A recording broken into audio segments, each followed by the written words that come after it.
Life is just hard, as I talked about in a recent episode, the Strength and Honor Protocol. We are put on this earth, in my opinion, to develop. So if it were easy, that would be counterproductive to the actual point of why we're here. We are here to suffer and to rise above. You are here to make yourself better.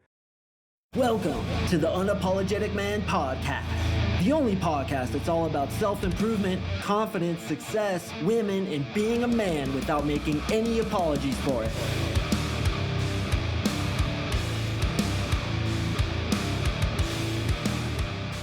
What is up, boys? Thank you for tuning in to another episode of the UMP. And today's episode, boys, is really interesting. It's a really deep dive into what it means to be a man. There was a woman who pretended to be a man, and she dated 30 men, and her results will shock you. Actually, it probably won't shock you too much, but I think it's going to further elaborate what we already know about women, what we already know about how difficult it is to be a man in the dating space, and honestly, man, how difficult it is to be a man overall. Because she herself said women live a privileged life. Now, whether or not I agree with that, I'm going to reveal that at the end of the show. But what she went through was an 18-month journey where she pretended to be a man. She joined some men's groups. She tried to approach and attract women. She went on 30 dates, and then eventually she went to a men's retreat, all of which had her conclude that being a man ain't so easy. And this is why I have this podcast. This is why I support guys like you, is because being a man is very fucking difficult. Just being on this earth is difficult. Frankly, I think it's difficult to be a woman too. There is one outlier scenario where I think it's easier to be a woman, and I'll talk about that. But life is difficult, right? Whether you're a man or a woman. But what she realized is that being a man is exceptionally difficult. And you guys have it harder than most women understand. And we are going to get into all that today. Gentlemen, you've obviously noticed at the beginning of many of my recent episodes, I've been putting little clips of clients from my 3-month coaching program touting how effective the program actually is. There's nothing better than social proof. There's nothing better than real men showing their own experience, showing their own success, saying things like, dude, I feel like my brain is brand new, saying things like, I've never had this many hot women in my life, and saying things like, your program completely changed my life. That's because, boys, I'm going to be completely honest with you. I feel like I have a once-in-a-generational program to turn you into a girl magnet. Even if you're struggling completely with women, I do it for guy after guy after guy, time after time after time. 95% of my clients get the success that they hired me for. The differentiating factor, those who do the work and those who do not. And I make the process very easy for my men. I'm basically pointing you up the mountain, giving you a Sherpa who's carrying all your luggage and all your tents and all your water and everything else. And all you have to do is dress up like you're about to go to Olive Garden and walk up to the summit. That's how easy I make it for my guys. All you have to do is show up, and I will drag your ass across the finish line, kicking and screaming if I have to. And that's why I have the success rates that I do. So after hearing all those testimonials, after seeing all the video testimonials on my website and the 300 plus written testimonials I have on my very sales page, and you want to come talk to us, all you have to do is click the link in the description below. The first link, the link at the very top, apply for Mark's 3-month coaching program, and you and I will talk. All right, boys, we have a lot of interesting things to talk about in this one, so let's get into it. So this woman's name was Nora Vincent, and she was a gay woman who wanted to experience what it was like to be a man. So she got dressed up as a man, took on this ulterior identity, and began an 18-month experience, which, by the way, ended with her taking her own life, and I'm going to discuss that at the end of the episode. So in the beginning, she just joined a men's bowling league, thinking that she was going to go into this bowling league and guys were going to be talking about testicles, vaginas, and how many girls they want to fuck. But what she realized is that men actually aren't as slimy as many women perceive us to be, as you guys know. Men are actually very compassionate. Men are actually very friendly. They're inviting. And what occurred to her is that many times men are actually more kind than women are. Because, and this is in her own words, women can be fucking brutal. They talk shit about each other. They gossip all the time. And especially in the dating space, as you guys know, women can be very, very malicious. So she joins this bowling club. They're all getting along. And one thing she realized, and I always tell this to my clients, when guys mess with each other, when they insult each other and they bust each other's chops, that actually comes from kindness. It actually comes from love. I always rip on my clients in the coaching program, jokingly, of course, saying things like, oh yeah, Brian loves to get girls in the porta potty, seduce them, and finger blast their butthole until they come. And I'm just fucking with them. And I always tell my clients, I'm like, yo, if I fuck with you, it's because I like you. And this is the way men show affection. Women, on the other hand, as we know, are very tender. They say sweet nothings to each other, support each other. We like to rip on each other. And this is what Nora found, saying that her name was Ned, pretending she was a dude when she joined the bowling league. The guys were really cool. They supported each other. And what she realized is that men like to talk about things. Women like to talk about people. Furthermore, and this didn't come from her, this was a different insight that I've heard from a different coach. He said, men like to talk shoulder to shoulder, basically facing something. Like both of you are facing a car and talking about that car and how you're going to fix it. Women like to talk face to face. So it's a slight difference, but men are often accused of not being compassionate, not loving each other and getting each other's backs. What she realized is that that notion is completely and utterly incorrect. Men are actually oftentimes more compassionate than women are. And it reminds me of the silverback gorilla who leads the gorilla tribe. That gorilla is actually the most empathetic, the most compassionate. He's the first one who's going to break up a fight. He's the first one who's going to go nurture the child gorilla who fell out of the tree and hurt his leg. Men are often mislabeled as being toxic because we talk shit to each other. Women seeing this and thinking that it comes from rage, but it actually comes from love. So finally, she reveals herself as a woman to all these men, and they were all cool with it. They're like, ah, yeah, no worries. Keep bowling with us. It's chill. And they were hugging it out, and it was no big deal. So with that part of her experiment, she concluded that men are actually way more compassionate than women give them credit for. They're very inviting. They're very kind. And the way that they relate to each other is they rip on each other. Now we get into approaching women. So first thing I want to say is this was a woman pretending to be a man. And even though she was very masculine for being a woman, she was not very masculine when she was pretending to be a man. In fact, and I watched videos of her, she was very feminine as a man. Oftentimes people would think she was a gay man because she was a little effeminate. So we have to keep that in our back pocket as we listen to these results, because masculinity is what most women are attracted to. Most healthy, heterosexual, feminine women are going to be attracted to a masculine man who can lead her. So when you get a woman who dresses up like a man and goes approaches women, she's probably going to get blown out. And what do you think happened, bro? That's right. She got blown out so hard, the fake mustache on her face blew off when the fucking concussion hit. She didn't actually wear a fake mustache, but you get the joke. She was blown out time after time after time. And these chicks were brutal to this woman pretending to be a man, Ned. So she goes up and she tries to talk to chicks at a bar and she keeps getting rejected. And one time she actually admitted to the woman, she's like, you know what? This was an experiment. There's actually cameras over there. I'm actually a woman. And then the woman who was mean to her started apologizing, being like, I'm sorry I was so mean to you. But guys, this clues us into several things. First of all, female psychology. Women are going to be mean to you when you are incongruent, meaning when you walk up as a man, as Nora did, pretending she's this dude, Ned, she walked up pretending to be a man, but she was effeminate. And women pick up on this. We have to understand that women are little radar systems. If you are pretending to be confident, if you are pretending to be a girl magnet, but deep inside your head, you don't really feel that way, you're going to telegraph that in your tonality and your body language, and you're going to get yourself blown out. So she approaches, she's effeminate, they shit test her, or in my coaching, I call it frame check, say mean things like, why are you talking to me? Or why are you wearing those glasses? Or you are a little bit effeminate. And unless she's able to flip that frame and come back with a rebuttal, she's going to get blown out. So what would you say if someone's like, oh, you're a little bit too effeminate for me? You would misinterpret, which is a frame control reversal, and say, I appreciate that. I'm really trying to get in touch with my feminine side. So thanks for the compliment.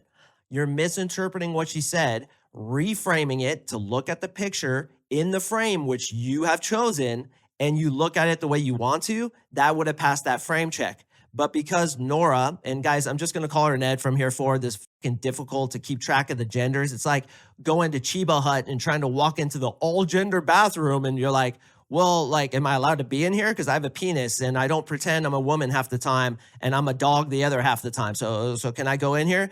Fucking ridiculous how 0.01% of the population is dictating how the other 99.999% have to choose our pronouns. Absolute ridiculousness. So the problem that happened with Ned approaching these chicks is she was too feminine. Women would shit test him, what the fuck?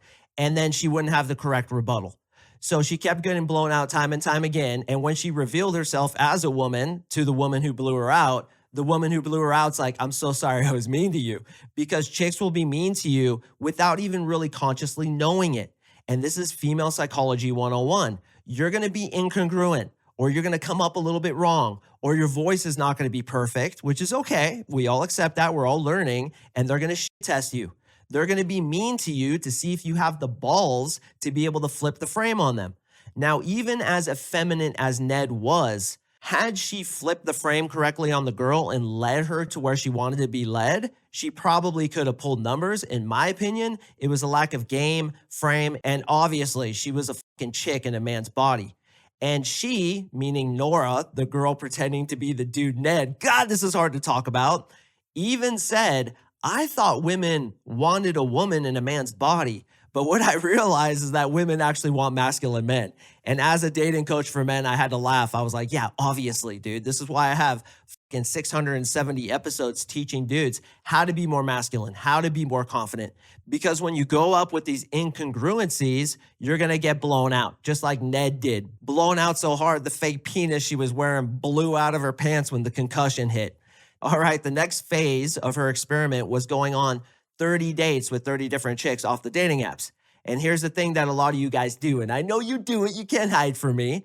You hide behind the dating apps because you're too afraid to approach, or you don't know what to say, you don't have the confidence, and you're afraid that you too are gonna get blown out so hard it's gonna knock the mustache off your best friend's face.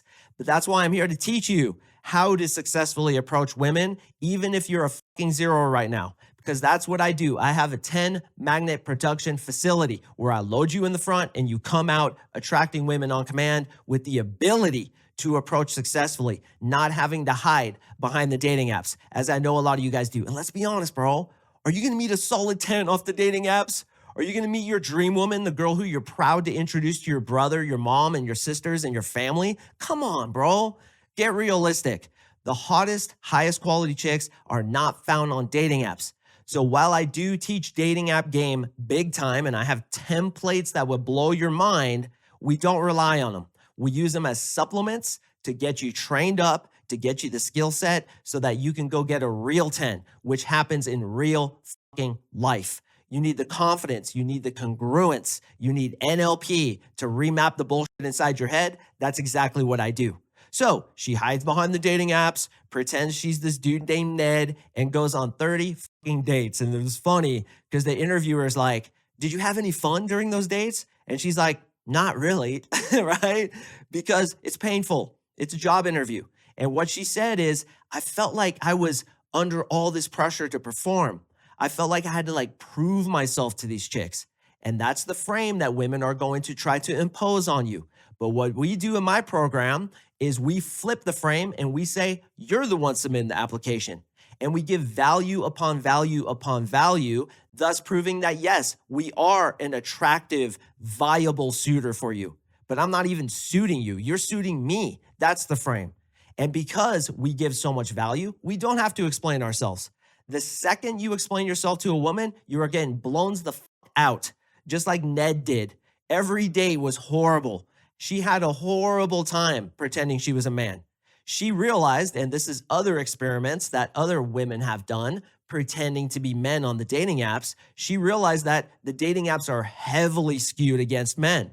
So what's the solution? I have the solution. Abundance, abundance, abundance. I'm going to get you talking to so many fucking girls that one 5 on the dating app who looks like Jabba the Hutt with a wig on it and lipstick on it isn't asking you, Han Solo, how tall are you?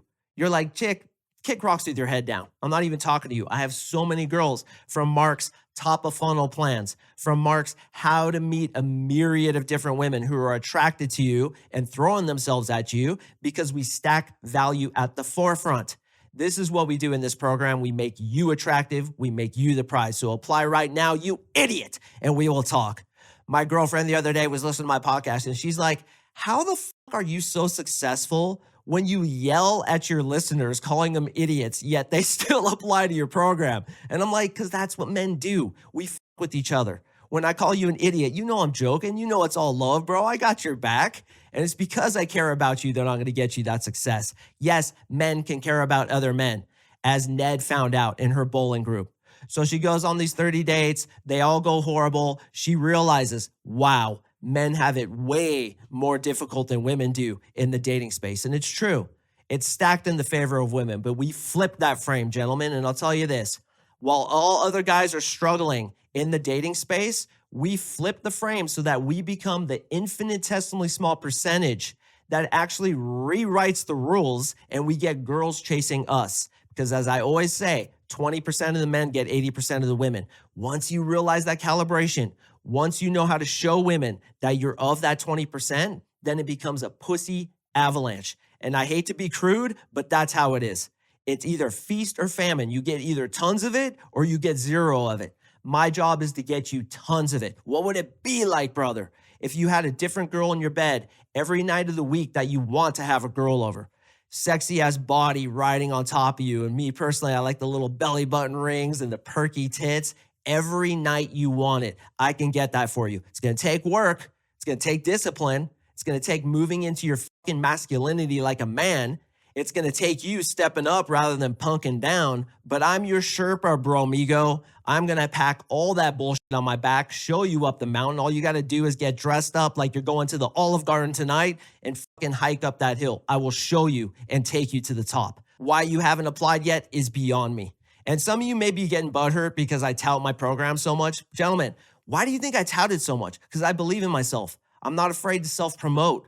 I'm not afraid to be confident in what I do. And these are attractive qualities, the same qualities I want to instill in you. So if you're questioning why I talk about my program and brag about it so much, I have to question how you feel about yourself. Because if you feel what I'm doing is wrong, you clearly feel wrong about touting those things that are great about you. You should be telling the whole world how great you are, brother. And that's the belief I want to put in you because that belief attracts women. So finally, Ned goes to a men's retreat in like Switzerland or some shit. And she goes to this men's retreat. And what she realizes, a lot of men are really angry. They're really angry at women. They're really angry at society. They're angry at the hand they've been dealt. How many of you brothers, and I'm with you on this one, are fucking angry? Angry about what life has served you, and perhaps more importantly, especially in this context, angry about how difficult it's been on you in the dating realm. Yeah, we get angry because we're not taught from childhood how to express our emotions in healthy ways. Guys will bottle it up, they'll push it down, and then, as often happens, they'll just completely explode. Road rage, domestic violence, even school shootings. It's all that suppressed rage that men have because it's fucking hard to be a man, especially a man who's not born confident or, and this is the case for many of you guys, have had a childhood where somebody else fucked you up. Somebody else gave you their bad belief systems before you could defend yourself from it. And now you're hitting print on a printer, printing out the same abysmal results, and you're angry about it. I get it, brother. I had that anger too. Here's what you need to do with anger. You need to channel it into a positive means. Get in the gym. Get into education. Listen to podcasts like this one, which is what you're doing. And yeah, even get into a coaching program where I'm going to push you to become the next best version of yourself so you can achieve your desires, thus bringing down your anger and bringing up your happiness. Hey, listen, it's tough to be a man, but as I always say, you either got to man up or punk down. And if you punk down, all you have for yourself is misery waiting, as Ned found out when he, she, or whatever went to the men's retreat. So she went to the men's retreat, realized men are really angry, but they didn't actually want to hurt women. They were just talking about it. They were just talking about their frustrations. And that's why I'm here, is to remedy those frustrations, because no one's going to help you unless you reach out for help. And you're in the water drowning and my hand's reaching out of the boat, brother. And I want to bring you into the boat and hike you up the mountain as your seduction Sherpa, which I just thought of. I'm your seduction Sherpa, bro. Let me hike you up that mountain. So she goes to the men's retreat, and here's where it kind of gets dark.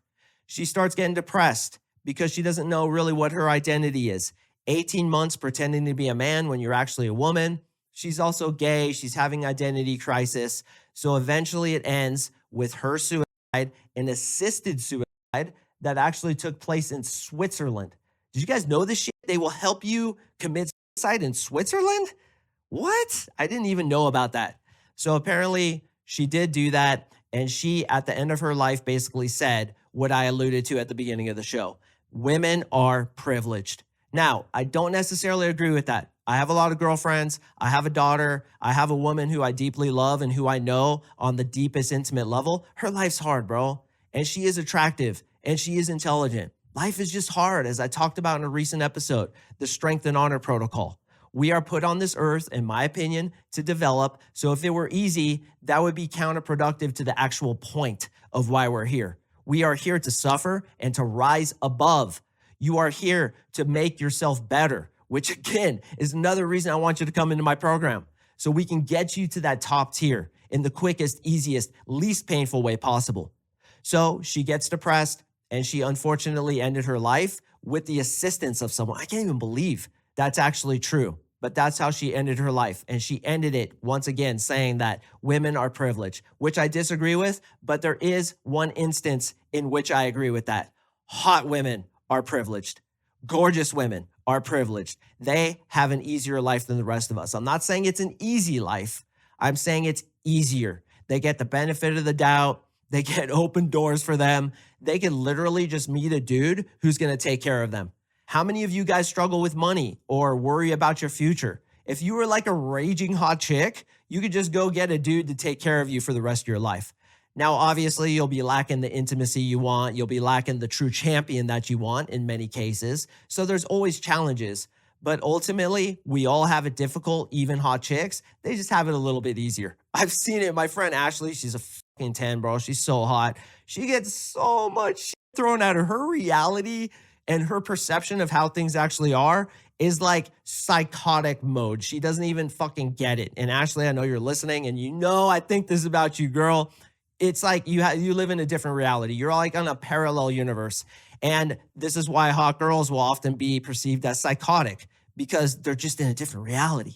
So the conclusion of Ned was this: being a man is fucking hard. The dating space is hard.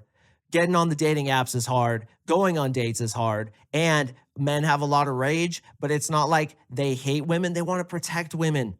They want to love women. But oftentimes women are the mean ones, which Ned said as well. They are brutal and they will frame check your ass. So what's the solution? You know what I'm going to say, man? You got to work on yourself. You need to become the best version of yourself so you can circumvent all that bullshit that most guys are dealing with on the dating apps, thinking they're going to meet their dream woman on Tinder. It's like, come on, bro.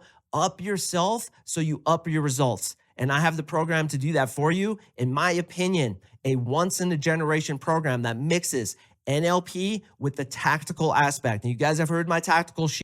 You know how good it is. And this podcast is just a sample of the fucking tier 1 gold that I drop in the laps of my clients, not to mention the brain remapping with NLP, the secret ingredient that differentiates me from all other dating coaches. I fix what's going on inside here, the most important thing.